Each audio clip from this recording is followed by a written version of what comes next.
Hello বন্ধুরা, কেমন আছো সবাই? আজকে রং তুলি ক্রিয়েটারে আমি একটা জবা গাছের পাতা ব্যবহার করে মা কালীর ড্রয়িং বানানোর চেষ্টা করলাম। তো চলো আজকের ভিডিওটা একটু আলাদা হতে চলেছে, দেখে নেওয়া যাক।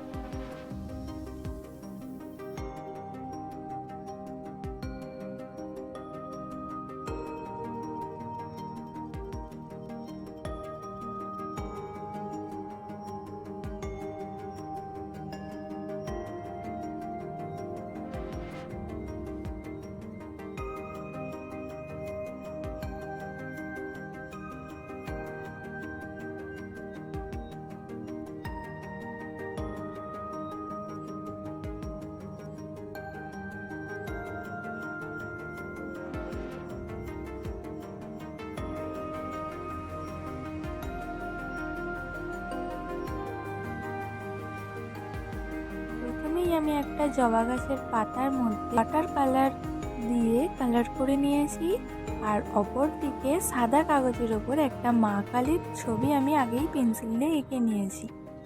এখন জবা পাতাটাকে মা কালীর ছবির ওপর হালকা করে দিয়ে পাতাটার ছাপ তুলে নিয়েছি।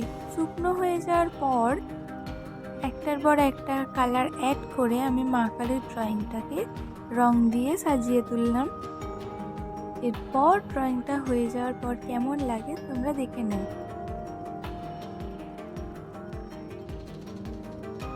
আমাদের সকলেরই যদি আমার ভিডিওটা ভালো লেগে থাকে, আমার ভিডিওটাতে একটি লাইক করে দেবেন, এবং আমি নতুন ইউটিউবার, সেই জন্য প্লিজ আমার চ্যানেলটাকে সাবস্ক্রাইব করে আমার পাশে থাকবেন, এবং আরও নতুন নতুন content video time to time পাওয়ার জন্য আমার চ্যানেলের মধ্যে যে বেল আইকনটা আছে সেটাকে ক্লিক করে নিন।